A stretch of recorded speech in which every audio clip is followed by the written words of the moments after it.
دیکھیے بسم اللہ الرحمن الرحیم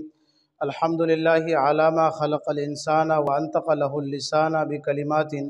مؤتلفۃ من لغات مختلفۃ لیعبر بها عما فی الصدور من الحاجات فی مجاری الامور والعادات والصلاة علی رسولہ محمد سید البشر المخصوص بطیب النشر وعلی آلہ واصحابہ دعاة الانام وہداة الاسلام۔ ترجمہ ایک بار پھر سے دیکھ لیجئے۔ شروع کرتا ہوں میں اللہ کے نام سے جو بڑا مہربان نہایت رحم کرنے والا ہے۔ تمام تعریفیں اللہ ہی کے لیے خاص ہیں اس نعمت پر کہ اس نے انسان کو پیدا کیا اور انسان کی زبان کو گویائی عطا کی ایسے کلمات کے ساتھ کہ جو مرکب ہیں الگ الگ قسم کی بولیوں سے، تاکہ کھول کر کے بیان کر سکے اس کے ذریعے سے ان تمام چیزوں کو جو سینے میں از قبیل حاجات و ضروریات کے پیدا ہو جاتی ہیں۔ فی مجاری الامور والعادات، کاموں اور عادتوں کے چلن کی جگہوں میں، اور رحمت کاملہ نازل ہو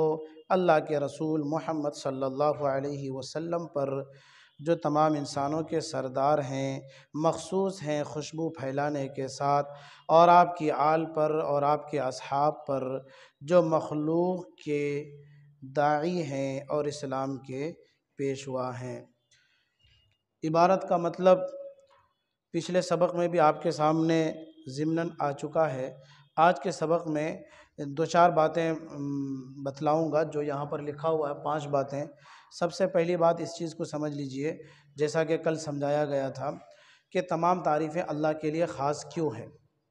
تمام تعریفیں صرف اللہ کے لیے خاص اس وجہ سے ہے کہ یہاں پر 2 بڑی عظیم نعمتوں کا تذکرہ کیا گیا۔ سب سے پہلے اور بڑی نعمت وہ یہ کہ اللہ تبارک و تعالیٰ نے انسان کو نعمت وجود سے بخشا،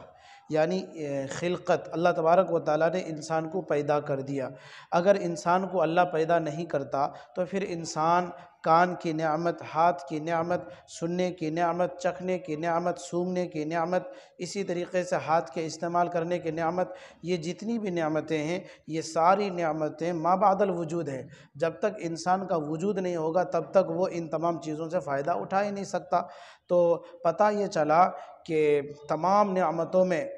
بڑی نعمت یہ ہے کہ اللہ تبارک و تعالیٰ نے انسان کو پیدا کر دیا، انسان کو وجود بخشا۔ اگر اللہ تبارک و تعالیٰ انسان کو وجود ہی نہیں بخشتے تو پھر انسان کیسے ہاتھوں سے، کانوں سے اور دنیا کی تمام چیزوں سے، فائدہ اٹھانے والی چیزوں سے کیسے انسان فائدہ اٹھاتا؟ تو اللہ تبارک و تعالیٰ نے انسان کو سب سے بڑی نعمت یہ دیا کہ انسان کو پیدا کر دیا۔ تو یہ نمبر 1 میں یہ نعمت وجود۔ نمبر 2 نعمت گویائی، یعنی قوت گویائی۔ اب دیکھیے، انسان کو بہت ساری چیزوں کی ضرورت پڑتی ہے اس دنیا میں بولنے کے لیے۔ اسی طریقے سے اگر اس کو، جیسے مثال کے طور پر اگر پیٹ میں درد ہے یا یہ کہ کوئی پریشانی ہے تو وہ ایک اپنے اندر ایک طرح کے درد اور پریشانی کو محسوس کر رہا ہے۔ اگر اللہ تبارک و تعالیٰ قوت گویائی، بولنے کی طاقت نہیں دیتے تو پھر وہ بندہ کیسے اپنے اس درد کا اظہار کرتا؟ تو پتہ یہ چلا کہ زبان میں جو اللہ تبارک و تعالیٰ نے قوت گویائی دی تو یہ بھی بہت بڑی نعمت ہے کہ اللہ تبارک و تعالیٰ نے انسان کو، تاکہ وہ اپنی ضرورتوں کو جو اس کے دل کے اندر پیدا ہو رہی ہے، جس کو وہ محسوس کر رہا ہے، بھوک لگ رہی ہے انسان کو، وہ محسوس کر رہا ہے، اللہ تبارک و تعالیٰ نے اسے بولنے کے لیے قوت گویائی، زبان میں قوت گویائی دے دی۔ تو اب وہ انسان اپنی ضرورتوں کو الفاظ کی شکل میں وہ اظہار مافی ضمیر کرتا ہے، اور اپنے اس قوت گویائی کی نعمت کے ذریعے سے انسان اپنی ضرورت کا اظہار کرتا ہے۔ تو یہ قوت گویائی کا ملنا یہ بھی بہت بڑی نعمت ہے۔ اور پھر اس سے بڑی نعمت یہ کہ اللہ تبارک و تعالیٰ نے انسان کو وجود بخشا، یعنی انسان نہیں تھا اس کو پیدا کر دیا، تو یہ بھی بہت بڑی نعمت ہے۔ تو اتنی بڑی نعمت اللہ تبارک و تعالیٰ نے انسان کو دیا تو یقیناً اللہ ہی اس بات کے مستحق اور لائق ہیں کہ صرف اسی کی تعریف کی جائے، اور ساری بھلائیاں، ساری خوبیاں اور ساری تعریفیں صرف اللہ ہی کے لیے ہوں۔ سمجھ میں آ گیا نہیں آیا؟ اسی لیے الحمدللہ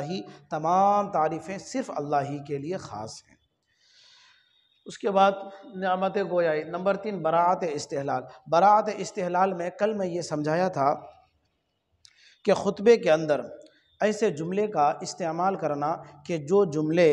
اشارہ کرتے ہوں مقصد کی طرف، مثال کے طور پر میں نے کل ایک مثال یہ دیا تھا کہ جلسہ ہے اور جلسے کا عنوان ہے اصلاح معاشرہ، ٹھیک ہے؟ تو اصلاح معاشرہ جلسے کا عنوان ہے، تو مطلب یہ ہوا کہ آپ وہ باتیں کریں گے جلسے کے اس اپنی تقریر میں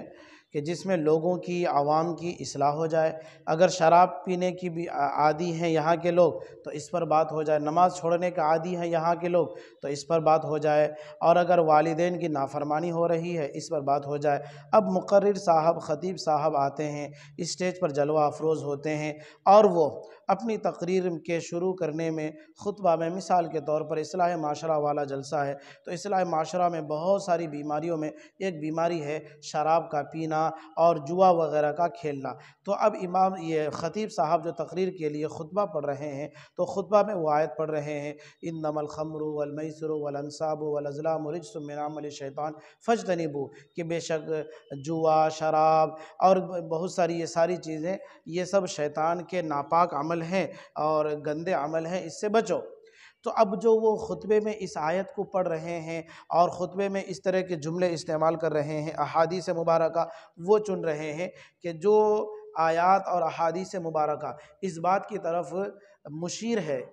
اور وہ آیات اس بات کی طرف اشارہ کر رہی ہے کہ جس سے مقصد سمجھ میں آ رہا ہے، تو اسی کو کہتے ہیں براعت استحلال۔ اب یہاں پر دیکھیے مختلفۃ من لغات مختلفۃ، کہہ رہے ہیں کہ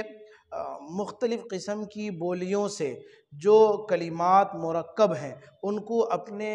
زبان کے ذریعے سے اور قوت گویائی کے ذریعے سے الفاظ کی شکل دے کر کے پیش کر دینا اور واضح طور پر بیان کر دینا۔ اب اس کتاب میں آپ یہی پڑھیں گے، کوئی قالا تھا، قالا سے یقولو کیسے ہو گیا، ماضی سے مضارع کیسے بن گیا، امر و نہی کیسے بن گیا، تو یہ الگ الگ شکلیں بدل رہی ہے، زمانے الگ ہو رہے ہیں، معنی الگ ہو رہا ہے، تو یہ جو مختلف شکلیں ہو رہی ہیں اور مختلف زمانے میں دلالت کر رہی ہیں، تو یہ اصل اس کتاب کا مقصد ہے اور اسی مقصد کی طرف من لغات مختلفۃ مشیر ہے۔ تو لہٰذا اس طرح کا اشارہ کرنا خطبے میں مقصد کی طرف یا اشارہ ہو جانا، اس کو کہتے ہیں براعت استحلال۔ تو یہ براعت استحلال ہے۔ المخصوص بطیب النشری،